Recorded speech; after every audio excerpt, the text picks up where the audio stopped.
जो चैप्टर हम करने वाले हैं उसका नाम है सरफेस केमिस्ट्री। जो ये नोट्स हैं, जो भी ये नोट्स हैं, ये वेबसाइट पर अवेलेबल हैं। आप चाहो तो इस वीडियो को लाइक भी कर सकते हो। तो बिना किसी टाइम वेस्ट किए स्टार्ट करते हैं। एक भी सेकंड वीडियो में वेस्ट नहीं किया जाएगा, सारा का सारा टाइम अपना प्रोडक्टिव रहेगा। ठीक है, देखो चैप्टर का नाम क्या है, सरफेस केमिस्ट्री। नाम से ही पता लग रहा है सरफेस यानी कुछ तो ऐसा हो रहा है जो खाली सरफेस पे हो रहा है। ठीक है, अब इसको समझते हैं। देखो मान लो ये कोई चीज है ना। अब इस चीज में अपने को रेड कलर का क्या करना है, रेड कलर से खेलना है। ठीक है, मान लो मैं पहली पॉसिबिलिटी बताता हूं कि रेड कलर की जो डिस्ट्रीब्यूशन है वो सिर्फ सरफेस पे हुई है, तो ऐसे फिनोमेना को हम क्या बोल देते हैं, एडजॉर्प्शन बोल देते हैं, कि सिर्फ सरफेस पे कंसंट्रेशन बढ़ रही है और इसी को अपने इस चैप्टर में पढ़ना है, इसलिए चैप्टर का नाम है सरफेस केमिस्ट्री। दूसरी तरफ हम अब्जॉर्प्शन की बात करें, अब्जॉर्प्शन की, तो रेड कलर अगर पूरी बॉडी में थ्रू आउट यूनिफॉर्मली डिस्ट्रीब्यूटेड हो जाए, अंदर बाहर हर जगह डिस्ट्रीब्यूटेड हो जाए, तो उसको हम क्या बोलते हैं, अब्जॉर्प्शन बोलते हैं। एक वर्ड अपना आता है यहां पे, सॉर्प्शन आता है। देखो एडजॉर्प्शन एंड अब्जॉर्प्शन दोनों अगर साइमल्टेनियसली हो, ठीक है, क्या है, both adsorption and adsorption take place simultaneously, उसको हम बोल देते हैं क्या, सॉर्प्शन बोल देते हैं। ठीक है, अब अपने को इस चैप्टर में डिटेल में क्या पढ़ना है, एडजॉर्प्शन के बारे में पढ़ना है। ठीक है, अब देखो एडजॉर्प्शन के बारे में एक सुपर हिट क्वेश्चन आता है, डेल्टा जी यानी Gibbs free energy, delta H यानी एंथैल्पी, डेल्टा एस यानी अपनी एंट्रोपी। ये बताओ पॉजिटिव होंगी या नेगेटिव होंगी। तो आपको मैं एक ट्रिक बताने जा रहा हूं कि एडजॉर्प्शन के लिए तीनों ही कैसी होती हैं, नेगेटिव होती हैं। नीट में ये क्वेश्चन पहले पूछा भी गया है, तीनों के तीनों क्या है, नेगेटिव होते हैं। ठीक है, अब देखो एडजॉर्प्शन अपने पास दो टाइप का है, एक फिजिकल है, एक केमिकल है, एक फिजिकल है, एक केमिकल है। अब इनके डिफरेंस में ये बहुत सारी चीजें हैं, है ना। अब ये अपने को याद नहीं होती है, कंफ्यूज करती है। तो जहां पे कंफ्यूजन होती है वहां पे क्या आती है, केवी एजुकेशन की ट्रिक आती है, केवी एजुकेशन की ट्रिक। अब ट्रिक यहां पे क्या बोलती है, देखो केमिकल वाला जो है ना, केमिकल वाला जो है वो क्या है, अच्छा है, वो क्या है, अच्छा है, हर मामले में अच्छा है। और फिजिकल वाला क्या है, हर मामले में बुरा है। ये हर मामले में अच्छा है, ये हर मामले में क्या है, बुरा है। बस अपनी ट्रिक कंप्लीट है। देखो पहली प्रॉपर्टी क्या है, स्पेसिफिक होने की पहली प्रॉपर्टी है। देखो स्पेसिफिक होना एक बहुत अच्छी बात है ना, कि आप एक काम के लिए पूरा स्पेसिफिक होकर काम कर रहे हो, है ना। नॉट स्पेसिफिक, नॉन स्पेसिफिक क्या होता है, कभी इधर जाया, कभी उधर जाया, कभी ये कर रहा है, कभी वो कर रहा है। नहीं, स्पेसिफिक होना एक अच्छा फीचर है, तो ये अच्छा है, तो ये हाईली स्पेसिफिक होगा, ये नॉट स्पेसिफिक। ठीक है, रिवर्सिबल और इरिवर्सिबल की बात करें, देखो हमने मान लो एडजॉर्प्शन कराया, ठीक है, मान लो हमने ये एडजॉर्प्शन करा दिया और देखा कि 1 घंटे बाद हमने जो मेहनत करी थी वो बेकार हो गई, ये रिवर्सिबल आ गया, दोबारा से अपनी पहले वाली पोजीशन पे आ गया, तो ये एक बेकार फीचर है, बुरा फीचर है। और इरिवर्सिबल यानी हमने एक बार अगर एडजॉर्प्शन करा दिया, मतलब वो जिंदगी भर के लिए हो गया, वो इरिवर्सिबल है, तो कितना अच्छा फीचर है। नेक्स्ट बात करें heat of adsorption, heat of adsorption. देखो मैंने क्या बोला, ये अच्छा है, अच्छा यानी इसमें सब कुछ हाई कर देना है, ये बुरा है यानी इसमें सब कुछ लो कर देना है। तो हीट पूछी जाए तो इसमें हाई रहेगी, इसमें लो रहेगी। एक्टिवेशन एनर्जी पूछी जाए तो ये अपना अच्छा है, तो इसमें सब कुछ हाई रहेगा, ये बुरा है, इसमें सब कुछ लो रहेगा। तो सेम ऐसे ही इसमें हाई हो जाएगी, इसमें लो हो जाएगी, है ना। बॉन्ड्स की बात करें तो देखो ये है केमिकल एडजॉर्प्शन, तो इसमें बॉन्ड भी कैसे होंगे, केमिकल बॉन्ड होंगे। और केमिकल बॉन्ड कैसे होते हैं, स्ट्रॉन्ग बॉन्ड होते हैं, मजबूत बॉन्ड होते हैं। और इसमें वॉन्डर वॉल फोर्सेज हैं, हमें पता है वॉन्डर वॉल फोर्सेज कैसी होती हैं, वीक फोर्सेज होती हैं, है ना। तो इसमें स्ट्रॉन्ग बॉन्ड है मतलब अच्छी बात है, और इसमें वीक बॉन्ड है मतलब ये बुरी बात है, है ना। और इसमें वीक बॉन्ड है तभी तो ये रिवर्सिबल था, वापिस आ जा रहा था, और इसमें स्ट्रॉन्ग बॉन्ड है इसीलिए इरिवर्सिबल है। एक बार बॉन्ड बन गए तो बन गए, फिर से नहीं वो टूटेंगे। नेक्स्ट बात कर रहे हैं, ये कैसे याद करें, यूनिमोलिकुलर लेयर और मल्टीमोलिकुलर लेयर। देखो सिंपल सी बात है, यूनी मतलब अकेला, यूनी मतलब वन यानी अकेला। तो जिंदगी में हमेशा अकेले रहना चाहिए ना, किसी के साथ, किसी के ना, समझ गए ना आप, तो किसी के साथ नहीं रहना चाहिए। अकेला रहना एक अच्छी बात है, सुपीरियर फीचर है, तो अच्छा हो जाएगा यूनी वाला, और ये मल्टीमोलिकुलर हो जाएगा। नेक्स्ट बात कर रहे हैं कि टेम्परेचर के साथ कैसा रिलेशन है। तो टेम्परेचर के साथ रिलेशन देखने के लिए हम यहां पे देखना चाहते हैं, ग्राफ देखना चाहते हैं, क्या है, effect of temperature. Effect effect of temperature on adsorption, ठीक है। और यहां पे हम प्रेशर को कांस्टेंट कर देते हैं। देखो होता क्या है, जब हम इफेक्ट ऑफ टेम्परेचर देखते हैं तो प्रेशर को कांस्टेंट देखते हैं, जब क्या है प्रेशर का इफेक्ट देखेंगे तो टेम्परेचर को कांस्टेंट कर देंगे, सिंपल सी बात है, ठीक है। तो इफेक्ट ऑफ टेम्परेचर देखना है तो अपने को पहले देखना है किसमें, फिजिकल में, फिर क्या है केमिकल में देखना है। दो ही तो पढ़ रहे थे हम, फिजिकल और केमिकल हम पढ़ रहे थे। तो फिजिकल में ग्राफ में देखने से ही पता लग रहा है, देखो ये अपना क्या है एडजॉर्प्शन है, ये अपना क्या है टेम्परेचर है। तो ग्राफ में देखने से ही पता लग रहा है कि जैसे जैसे टेम्परेचर बढ़ रहा है वैसे वैसे फिजिकल एडजॉर्प्शन जो है वो डिक्रीज हो रहा है, decrease with increase in temperature. और इधर केमिकल की बात करें तो देखने से पता लग रहा है कि ये पहले इंक्रीज हो रहा है फिर डिक्रीज हो रहा है, मतलब बढ़ते हुए टेम्परेचर के साथ पहले इंक्रीज हुआ, फर्स्ट इंक्रीज, देन क्या हो गया डिक्रीज हो गया, देन डिक्रीज हो गया, ठीक है। तो ये इफेक्ट ऑफ टेम्परेचर हमने देख लिया। अब हम इफेक्ट ऑफ क्या देखने वाले हैं, प्रेशर देखने वाले हैं। तो प्रेशर का इफेक्ट देखेंगे तो टेम्परेचर को हम क्या कर देंगे, कांस्टेंट कर देंगे। और टेम्परेचर जब कांस्टेंट हो जाता है तो उस कंडीशन को क्या बोलते हैं, आइसोथर्मल कंडीशन, ठीक है। तो ये आइसोथर्म आपने देख रहे हैं, देखो इफेक्ट ऑफ प्रेशर देख रहे हैं, ठीक है। तो यहां पे अपने को तीन चीजें दिखाई पड़ेंगी, इस पूरे ग्राफ में तीन चीजें दिखाई पड़ रही हैं। एक तो ये वाली स्ट्रेट लाइन दिखाई दे रही है, ए जिसको हमने बोल दिया, ए बोल दिया, ठीक है। दूसरी ये थोड़ी सी कर्व वाली है, थोड़ी सी कर्व वाली है जिसको हमने बी बोल दिया। फिर तीसरी सी है अपनी जो कि पूरी कांस्टेंट ही हो चुकी है कि फर्क ही नहीं पड़ रहा, ठीक है। तो यहां पे तीन टाइप में डिवाइड कर दिया। देखो ये है अपना ए, ये अपना ए है, ये बी है, अपना सी है। ए क्या है अपनी ये वाली लाइन है, बी क्या है ये वाली कर्व है, सी वाली ये वाली है, ठीक है। तो ए में क्या है कि जो एडजॉर्प्शन है वो प्रेशर के डायरेक्टली प्रोपोर्शनल है, सिंपल सी बात है, स्ट्रेट लाइन यानी डायरेक्टली प्रोपोर्शनल है, ठीक है। और सी में क्या हुआ, देखो सी में क्या हुआ, बिल्कुल स्ट्रेट लाइन होगी, बिल्कुल क्या होगी, ये बिल्कुल कांस्टेंट ही हो गई है, कांस्टेंट ही हो गई है कि आप प्रेशर कितना भी बढ़ाते जाओ अब एडजॉर्प्शन पे फर्क नहीं पड़ेगा, वो कांस्टेंट हो चुका है ना। पी की पावर 0 मतलब प्रेशर से कोई फर्क ही नहीं पड़ रहा है। अब हम बी की देखते हैं, बी की देखते हैं। देखो ये अपना क्या है डायरेक्टली प्रोपोर्शनल, पी की पावर 1/n। अब 1/n की वैल्यू कितनी हो सकती है, 0 से लेके 1 तक हो सकती है। देखो ये कर्व जो दिखाई देगी यहाँ पे आपको कर्व दिखाई दे रही है, ठीक है, क्लियर है। नेक्स्ट हम बात करते हैं, देखो नेक्स्ट हम बात करते हैं किसकी, ट्रू सॉल्यूशन की। पहला क्या है ट्रू सॉल्यूशन है, दूसरा है कोलोइडल सॉल्यूशन, तीसरा क्या है सस्पेंशन है। सिंपल सी बात है, ट्रू सॉल्यूशन में पार्टिकल बहुत छोटे साइज के होंगे, कोलोइडल में थोड़े उससे बड़े होंगे और सस्पेंशन में उससे भी क्या है बड़े बड़े पार्टिकल होंगे। तो साइज दिया हुआ है, साइज कितना होना चाहिए कि लेस देन 1 नैनोमीटर साइज है तो वो ट्रू सॉल्यूशन में आएंगे, और 1 से लेके 1000 नैनोमीटर तक कोलोइडल सॉल्यूशन में, और सस्पेंशन में मोर देन 1000 नैनोमीटर। अपने काम का कौन सा होता है, ये कोलोइडल सॉल्यूशन होता है, क्योंकि इस चैप्टर में अपने को कोलोइड्स को ही पढ़ना रहता है, ठीक है। अब देखो इतने छोटे पार्टिकल हैं तो जाहिर सी बात है वो सेटल नहीं होंगे, डू नॉट सेटल, है ना, वो सेटल नहीं होंगे, इधर उधर घूमते रहेंगे, ठीक है। और ये थोड़े बड़े हैं तो ये सेटल हो जाएंगे बट सेंट्रीफ्यूगेशन पे, फॉर एग्जांपल है ना, घुमा घुमा के आप उसको घुमा रहे हो तो पार्टिकल सेटल हो जाएंगे। और ये तो इतने बड़े साइज के पार्टिकल हैं कि ये ग्रेविटी के इफेक्ट से नीचे सेटल हो जाएंगे, ठीक है। नेक्स्ट है होमोजेनस इन नेचर, ये है हेट्रो, ये है हेट्रो। देखो सिंपल सी बात है, ये इतने छोटे पार्टिकल हैं कि पानी में इस कदर घुल चुके हैं ना। एक एग्जांपल आपको बता रहा हूं, मान लो ये पानी का ग्लास है, इसमें आपने चीनी घोल दी, है ना, चीनी को 1 घंटे तक चम्मच से घुमा रहे हो, है ना, तो वो एक तरीके से सिमिलर सा आपको लिक्विड दिखेगा, आपको पता नहीं चलेगा अलग से पानी कौन सा है, अलग से चीनी कौन सी है ना। और मान लो हेट्रोजीनस, मान लो आपने उसमें चीनी डाली है पर उसको घोला नहीं आपने, वो चीनी नीचे पड़ी है, ऐसे ही पड़ी है ना, वो क्या है अलग अलग दिख जाएगी आपको, पानी अलग दिख जाएगी, चीनी अलग दिख जाएगी। तो अलग अलग यानी हेट्रो और होमो मतलब सेम हो जाएगा, तो ये भी हेट्रो ही रहेगा। ये तो और भी बड़े पार्टिकल हैं तो ये तो जाहिर सी बात है हेट्रो रहेगा ही।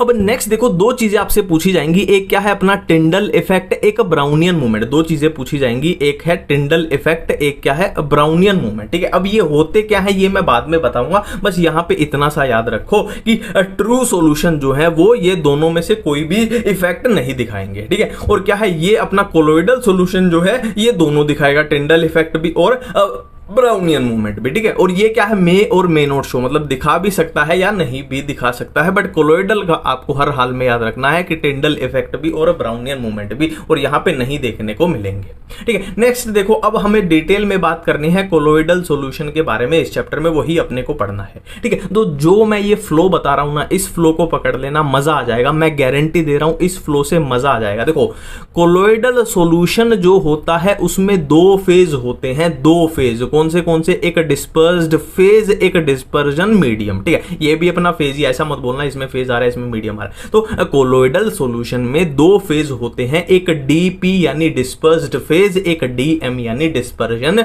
मीडियम। ठीक है, अब इसका एग्जांपल समझो। देखो एक तरीके से मीडियम जो है ना, ऐसे ट्रिक बता रहा हूं आपको, मीडियम जो है वो अपना सॉल्वेंट होता है और फेज क्या होता है, अपना सॉल्यूट होता है। ठीक है, जैसे कि पानी के अंदर अगर मैं मेटल डाल दूं, है ना, मेटल ऐसे मेटल के पीस छोटे छोटे चूरा करके ऐसे घोल दूं, तो पानी क्या हो जाएगा, अपना मीडियम आ जाएगा, डिस्पर्जन मीडियम, और मेटल हो जाएंगे अपने डिस्पर्स्ड फेज हो जाएंगे। मैंने बोला था ना, इसको याद रखना कि सॉल्वेंट जैसा होता है, ये सॉल्यूट जैसा होता है। ठीक है, अब डिवीजन की हम बात कर रहे हैं। देखो अब अपने पास अभी तक कोलोइडल सॉल्यूशन में अपने पास दो ही चीजें हैं, एक डीपी है यानी डिस्पर्स्ड फेज है, एक डीएम है यानी डिस्पर्जन मीडियम है। अब इसी के बेसिस पे अपने को क्या करना है, कोलोइड्स को डिवाइड करना है इसी के बेसिस पे। तो पहला बेसिस क्या है कि डिस्पर्स्ड फेज, डीपी डीएम बोल रहा हूं मैं, है ना, डीपी डीएम बोलूंगा, उसे समझ जाना। डीपी और डीएम का पार्टिकल साइज क्या रहेगा उसके बेसिस पे हमने डिवाइड कर दिया। दूसरा क्या है, डीपी और डीएम के बीच में इंटरेक्शन कैसी रहेगी उसके बेसिस पे डिवाइड कर दिया। तीसरा क्या है, डीपी के पार्टिकल किस टाइप के रहेंगे उसके बेसिस पे डिवाइड कर दिया। तो ये 3 टाइप के हो गए अपने कोलोइडल सॉल्यूशन। ठीक है, बिल्कुल क्लियर है। अब फर्स्ट टाइप क्या है, ये इसमें 8 टाइप के अपने पास आएंगे, इसमें 2 टाइप के अपने पास आएंगे, इसमें 3 टाइप के अपने पास आएंगे। ठीक है, अब देख लेते हैं बारी बारी से, पहले इसकी बात कर लेते हैं कि डीपी डीएम के पार्टिकल साइज पे बेस पे कितने हैं, 8 टाइप के हैं, 8 टाइप के। ये अपना डीपी है यानी डिस्पर्स्ड फेज है, ये डिस्पर्जन मीडियम है और ये अपना कोलोइड बन जाएगा। ठीक है, अब इसको याद करने की मैं आपको ट्रिक बताऊंगा, सिंपल सी बात है, ट्रिक तो बताऊंगा जहां पे याद करने की चीजें आएंगी। देखो अगर डीएम जहां भी गैस आए, अगर डीएम यानी डिस्पर्जन मीडियम जहां भी गैस आए तो वो क्या बनेगा, एरोजोल बनेगा। वो क्या बनेगा, एरोजोल बनेगा। बात खत्म है, 2 अपने को याद हो चुके हैं। और लिक्विड तो पता है अपने को, ऑयल वाटर पता ना, लिक्विड और लिक्विड क्या बनाते हैं, इमल्जन बनाते हैं। ये भी हो गया अपना, ये भी हो गया। ठीक है, अब नेक्स्ट देखो सॉलिड सोल, तो ये बन गया सॉलिड सोल, ये भी कंप्लीट हो गया। नेक्स्ट देखो SO यहां से उठाया, L यहां से उठाया, SO यहां से उठाया, L यहां से उठाया, ये बन गया अपना सोल बन गया, SOL बन गया। ये भी अपने को याद हो चुका है। ठीक है, नेक्स्ट देखो फोम की बात करो। देखो फोम क्या होता है, झाग होता है। मान लो ये झाग है ना, ये झाग है, मान लो सर्फ से आए हैं। अब झाग में होता क्या है, देखो ये है, बाहर क्या है, एक लिक्विड की लेयर होती है। झाग ऐसा ही तो होता है, बाहर लिक्विड की लेयर है और अंदर क्या भरी है, हवा भरी है, गैस भरी है। तो क्या है, मतलब लिक्विड और गैस का ये है कॉम्बिनेशन है। ठीक है, अब आप बोलोगे हमें कैसे पता कि डिस्पर्जन मीडियम में लिक्विड आएगा और डिस्पर्स फेज में गैस आएगा। तो सिंपल सी बात है, मैंने क्या बोला था, डीएम में जब भी गैस आएगा तो एरोजोल होगा। तो यहां पे डीएम में गैस नहीं आएगा, लिक्विड आएगा, तो ये फोम बन जाएगा, झाग बन जाएगा। ये भी अपने को याद हो चुका है। अब देखो जेल याद करो, कोई जेली होती है ना, जेली की टॉफी भी आप खाते थे। तो जेली जो होती है ना तो पूरे तरीके से सॉलिड होती है ना पूरे तरीके से लिक्विड होती है ना, पूरा हार्ड भी नहीं होती जेली, है ना। और क्या है, जेल जो होता है वो पूरे तरीके से लिक्विड भी नहीं होता, बहता भी नहीं है। तो इन दोनों के बीच का ये हो गया अपना जेल हो गया। तो बचा सिर्फ एक, ये सिर्फ आपको याद करना है, सारे अपने याद हो चुके हैं। तो ये अपना डन हो चुका है। नेक्स्ट बात करते हैं लायोफिलिक एंड लायोफोबिक में। लायोफिलिक एंड लायोफोबिक में बात करते हैं। देखो यहाँ पे कुछ चीजें आपको याद करनी पड़ेंगी, है ना, पर मैं आपको याद करने के लिए चीजें नहीं दूंगा। मैं आप पे भरोसा करता हूं, पर ट्रिक बताऊंगा, टेंशन मत लो। देखो लायो मतलब होता है, दूसरा कलर लेते हैं। लायो मतलब होता है लिक्विड, फिलिक मतलब होता है लव, फिलिक मतलब होता है लव, लायो मतलब लिक्विड, फोबिक मतलब डर फियर या फिर हेट बोल लो आप। ठीक है, तो यहां पे क्या है, लिक्विड लविंग है, यहां पे लिक्विड हेटिंग है। ठीक है, तो यहां पे लव आ रहा है, प्यार आ रहा है, यहां पे हेट यानी नफरत है। तो जाहिर सी बात है, नफरत एक बुरी चीज है और प्यार एक अच्छी चीज है। तो प्यार वाले में सारी अच्छी चीजें होंगी और हेट वाले में सारी, है ना, जो सबसे हेट करेगा, नफरत करेगा, उसके साथ बुरी चीजें होंगी। ठीक है, और मैं इसका आपको प्रैक्टिकल एग्जाम्पल बताता हूं। देखो जब मेरे 2000-3000 सब्सक्राइबर थे, तो जिनके 10,000 सब्सक्राइबर होते थे, 20,000 होते थे, मैं उनसे बहुत नफरत करता था, देख के जलता रहता था ना, हेट एकदम, है ना, कि इनके इतने ज्यादा है। तो उनके पास मैसेज भी करता था, रिप्लाई ही नहीं करते थे, है ना। एक दो ने सीन किया, फिर रिप्लाई ही नहीं किया। ठीक है, तो पर जब मैंने खुद से प्यार करना चालू किया, खुद से प्यार करके मैंने मेहनत करनी चालू की, तो चीजें चेंज हो गई। तो ये एक प्रैक्टिकल एग्जाम्पल है। एग्जाम्पल किस चीज का है कि हेट एक बुरी चीज है और लव, प्यार एक अच्छी चीज है। पर खुद से प्यार करो, किसी और से नहीं करो। ठीक है, अब देखो, अब हम अपनी ट्रिक अप्लाई करने जा रहे हैं। हैं। देखो पहली प्रॉपर्टी है प्रिपरेशन वाली। देखो ये क्या है, प्यार करता है, ये क्या है, प्यार करता है तो ज्यादा नखरे नहीं दिखाता है, आसानी से प्रिपेयर हो जाता है। और ये हेट है, नफरत करेगा तो आसानी से नहीं प्रिपेयर होगा, ये नॉट प्रिपेयर। इसीलिए नेक्स्ट बात करते हैं स्टेबिलिटी की। नेक्स्ट प्रॉपर्टी है अपनी स्टेबिलिटी की। देखो प्यार करोगे तो ज्यादा स्टेबल हो जाओगे, खुद से ज्यादा प्यार करोगे तो ज्यादा मोर स्टेबिलिटी आ जाएगी। और ये हेट यानी बेकार है, यानी लेस स्टेबल है। ये रिवर्सिबल और इरिवर्सिबल की बात कर रहा है, रिवर्सिबल और इरिवर्सिबल की बात कर रहा है। देखो जब आप प्यार करोगे तो आप जिद्दी नहीं होते, जब आप प्यार करोगे आप जिद्दी नहीं होते, है ना, हर चीज से क्या है जाके वापस आ सकते हो। और यहाँ पे जिद्दी बन जाता है इंसान, इरिवर्सिबल। जब नफरत करता है जिद्दी बन जाता है कि मेरे को नफरत ही करनी है।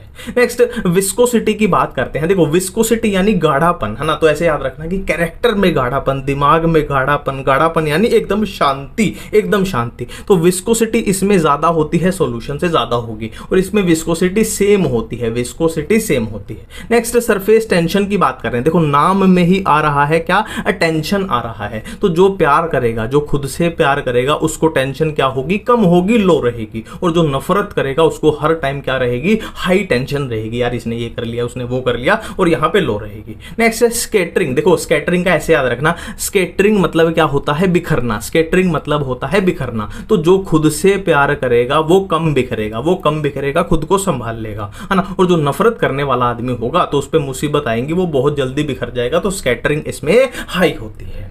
ठीक है, अब देखो यहां पे देखो एक बार लोकेट कर लो, ये वाला भी अपना कंप्लीट हो चुका है, बचा अपना ये वाला, बचा अपना ये वाला। ठीक है, इसमें पहला क्या है अपने मल्टी मॉलिक्यूलर। देखो मल्टी का मतलब क्या होता है, मल्टी का मतलब क्या होता है, बहुत सारे। मल्टी का मतलब क्या होता है, बहुत सारे। मॉलिक्यूलर मतलब मॉलिक्यूल। तो बहुत सारे छोटे मॉलिक्यूल ने मिलके एक मॉलिक्यूल बना दिया। और ये किस साइज का है, कोलोइडल, कोलोइडल साइज का है, तो ये कोलोइड बना देगा।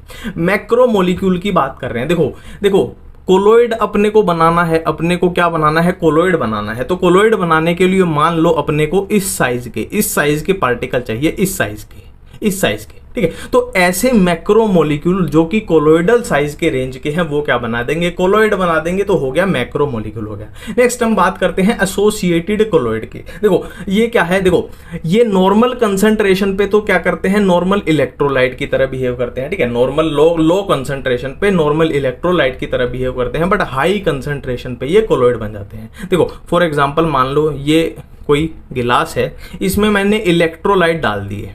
ठीक है, तो ये लो कंसंट्रेशन पे थे तो बिल्कुल नॉर्मल इलेक्ट्रोलाइट की तरह बिहेव कर रहे हैं। बट मैंने अगर कंसंट्रेशन बहुत ज्यादा कर दी तो ये क्या करेंगे, कोलोइड की फॉर्मेशन कर देंगे, कोलोइडल सॉल्यूशन अब बन जाएगा। ठीक है, अब यहां पे हमें थोड़ी मिशेल के बारे में बात करनी पड़ेगी। मिशेल के बारे में देखो होता क्या है, in concentrated solution the molecule of soaps and detergents associated and form aggregate of colloidal size. देखो है क्या, वैसे है क्या, देखो मॉलिक्यूल किसके, सोप्स यानी साबुन, डिटर्जेंट यानी सर्फ वर्फ जो कपड़े धोने का होता है। तो इनके मॉलिक्यूल जब आपस में एग्रीगेट यानी ऐसे गुच्छे से बना ले, ऐसे झुंड से बना ले, उसको क्या बोलते हैं, मिशेल बोलते हैं। अब जाहिर सी बात है मिशेल किससे बने हैं, कुछ हमने डाला है ना, कुछ तो डाला है हमने, तभी तो मिशेल बने हैं। तो उस डालने के लिए जो चीज डाली है जिससे मिशेल बने हैं तो उसकी कंसंट्रेशन की बात करनी पड़ेगी। ठीक है, तो क्या है सीएमसी क्या होती है, क्रिटिकल मिशेल कंसंट्रेशन की जो कंसंट्रेशन, जिस कंसंट्रेशन से ऊपर, है ना। देखो यहां पे अपने पास, मैं आपको फिर से बताता हूं, आप थोड़ा सा कंफ्यूज हो जाओगे। देखो मिशेल की फॉर्मेशन करनी है अपने को, मिशेल की फॉर्मेशन करनी है। तो मिशेल की फॉर्मेशन के लिए ऐसी कंसंट्रेशन की इस कंसंट्रेशन से ऊपर मिशेल की फॉर्मेशन होगी, उसको बोलते हैं क्रिटिकल मिशेल कंसंट्रेशन। एक वर्ड होता है क्राफ्ट टेम्परेचर, ऐसा टेम्परेचर जिससे ऊपर मिशेल की फॉर्मेशन होगी वो है क्राफ्ट टेम्परेचर। ठीक है, temperature above which micelle formed, ये है concentration above which micelle form. ठीक है, ऐसी कंसंट्रेशन जिसे ऊपर मिशेल की फॉर्मेशन होगी वो है सीएमसी यानी क्रिटिकल मिशेल कंसंट्रेशन। और ऐसा टेम्परेचर जिससे ऊपर किसकी, मिशेल की फॉर्मेशन होगी वो है अपना क्राफ्ट टेम्परेचर। नेक्स्ट हम बात करने वाले हैं प्रॉपर्टीज ऑफ कोलोइडल सॉल्यूशन। कौन सी प्रॉपर्टी है, कोलिगेटिव प्रॉपर्टी है, टिंडल इफेक्ट है, ब्राउनियन मूवमेंट है और चार्ज है। कोलिगेटिव प्रॉपर्टी अपने को सॉल्यूशन चैप्टर से ही पता होती है, osmotic pressure, lowering in vapour pressure, depression in freezing point, elevation in boiling point. Next हम टिंडल इफेक्ट की बात कर रहे हैं। देखो टिंडल इफेक्ट होता क्या है, देखो मानो इस बीकर में क्या है, कोलोइडल सॉल्यूशन है, इस बीकर में कोलोइडल सॉल्यूशन है और यहां से मान लो लाइट आई, ठीक है। तो कोलोइडल सॉल्यूशन क्या करता है, इस आने वाली लाइट की क्या करता है, स्कैटरिंग करता है। तो स्कैटरिंग ऑफ लाइट, सिंपल आपको याद रखना है, टिंडल इफेक्ट क्या होता है, स्कैटरिंग ऑफ लाइट होता है। और ये कौन शो करता है, अपना कोलोइडल सॉल्यूशन शो करते हैं, तभी तो इसकी प्रॉपर्टी में हम इसको अब पढ़ रहे हैं। नेक्स्ट है क्या है, ब्राउनियन मूवमेंट। देखो ब्राउनियन मूवमेंट क्या है, मान लो ये कोलोइडल पार्टिकल है, ठीक है, ये अपने कोलोइडल पार्टिकल हैं। अब ये कोलोइडल पार्टिकल जो है वो आराम से टिक के नहीं बैठते हैं, ये इधर उधर ऐसे रैंडम ऐसे मूवमेंट करते रहते हैं। और वो मूवमेंट कैसी होती है, वो जिगजैग मूवमेंट होती रहती है ना। तो क्या है, कोलोइडल पार्टिकल जो है वो क्या है, zigzag movement, continue zigzag motion करते हैं, उसी को हम क्या बोलते हैं, ब्राउनियन मूवमेंट। मूवमेंट यानी इधर उधर घूम रहे हैं, कैसे, जिगजैग मोशन में। नेक्स्ट चार्ज होते हैं, कोलोइडल पार्टिकल के ऊपर चार्ज होते हैं, इलेक्ट्रिकल चार्ज होते हैं, ठीक है। तो पॉजिटिवली चार्ज हो सकते हैं, नेगेटिवली हो सकते हैं, ये उनके एग्जांपल दिए हुए हैं। नेक्स्ट अपना टॉपिक है प्रोटेक्शन ऑफ कोलोइड। देखो इसको सिंपल तरीके से समझते हैं। देखो अपने को क्या है, दो टाइप के अपने कोलोइड पढ़े थे, एक है लयोफिलिक, एक है लयोफोबिक, एक लयोफिलिक, एक लयोफोबिक। अब हमें पता है लयोफिलिक यानी जो लिक्विड से, फिलिक यानी प्यार करता है, लयोफोबिक यानी जो लिक्विड से नफरत करता है, हेट करता है। सिंपल सी बात है, ठीक है। अब देखो मान लो ये लयोफोबिक